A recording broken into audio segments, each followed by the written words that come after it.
ونذكركم بأن كثرة الصلاة هي التي تجلب كثرة البركات. أول بركات الصلاة عليه صلى الله عليه وسلم طي اللسان في الصلاة عليه.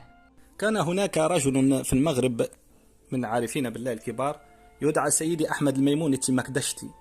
حكى عنه سيدي المختار السوسي في كتابه المعسول أنه كان محمديا في كل شؤونه، كان شديد المحبة والاتباع له صلى الله عليه وآله وسلم، وكان مكثرا من الصلاة عليه صلى الله عليه وآله وسلم. وحكى عن نفسه أنه كان ورده في اليوم 100,000 صلاة عليه صلى الله عليه وسلم، ومع ذلك يختم دلائل الخيرات 15 مرة.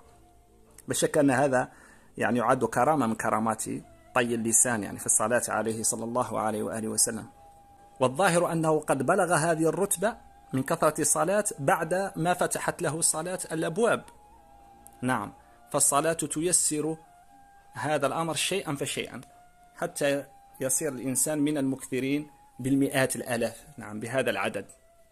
نفعنا الله به.